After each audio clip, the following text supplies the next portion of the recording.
আসসালামু আলাইকুম viewers, welcome to mother cooking channel. আজকে আমি আপনাদেরকে রান্না করে দেখাবো পাতাকপি ভাজি। পাতাকপি ভাজি করার জন্য আমি এখানে একটি পাতাকপির অর্ধেকটা নিয়েছি।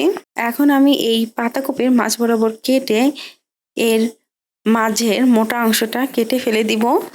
তারপর এই পাতাকপিটাকে একটু বড় বড় সাইজ করে কেটে নিব।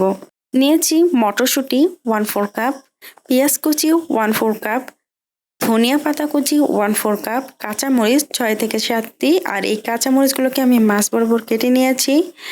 আদা কুচি 1/2 টেবিল চামচ, রসুন কুচি 1.5 টেবিল চামচ। এখন আমি চুলার উপর একটি কড়াই বসিয়ে চুলাটি অন করে দিব আর চুলার আঁচ মিডিয়ামে রাখবো। দিয়ে দিচ্ছি সয়াবিন তেল 5 টেবিল চামচ, দিয়ে দিচ্ছি জিরা প্রায় 1 চিমটি পরিমাণে, পেঁয়াজ কুচি 1/4 কাপ, রসুন কুচি 1.5 টেবিল চামচ, কাঁচামরিচ 5 থেকে 6টি, আর এই কাঁচামরিচগুলোকে আমি মাছ বরাবর কেটে নিয়েছি। দিয়ে দিচ্ছি আদা কুচি 1/2 টেবিল চামচ। এই আদা কুচি ভাজিতে ব্যবহার করার কারণে ভাজিটা খেতে কিন্তু খুবই ভালো লাগবে এবং ভাজির মধ্যে থেকে খুবই ভালো একটা স্মেল পাওয়া যাবে। এখন আমি এই সব উপকরণ সমূহকে খুবই ভালোভাবে ফ্রাই করে নিব।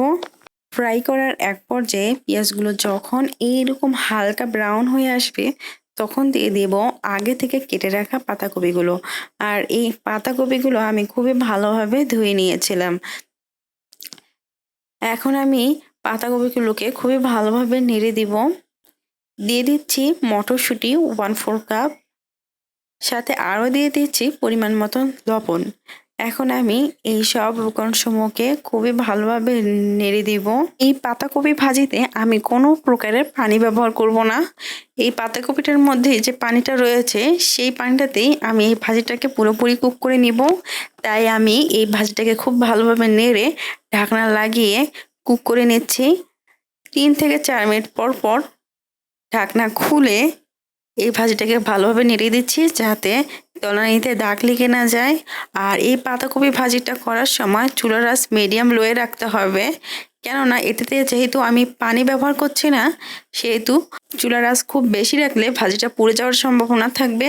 তাই আমি এই ভাজিটাকে লো আঁচে খুব ভালোভাবে কুক করে নিব।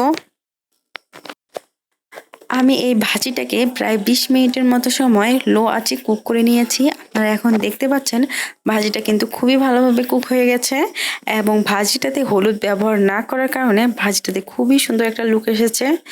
দিয়ে দিচ্ছি ধনিয়া পাতা কুচি 1/4 কাপ। এখন আমি চুলাটি অফ করে দিব এবং ভাজিগুলো নামিয়ে নেব। প্রিয় দর্শক, এই ছিল আমাদের আজকের রেসিপি। মাদার কুকিং চ্যানেলের আরও এক্সাইটিং রেসিপি নিয়ে আপনাদের সামনে আবারও উপস্থিত হব। ভিউয়ার্স, আপনাদের সকলকে অনেক অনেক ধন্যবাদ জানাচ্ছি পুরোটা সময় আমাদের সাথে থাকার জন্য। আমি উইশ করব আপনারা সবাই ভালো থাকবেন, সুস্থ থাকবেন এবং মাদার কুকিং চ্যানেলের সাথে থাকবেন। এই চ্যানেলে নতুন হয়ে থাকলে চ্যানেলটি সাবস্ক্রাইব করুন এবং ভালো লাগলে লাইক, কমেন্ট ও শেয়ার করুন। ধন্যবাদ।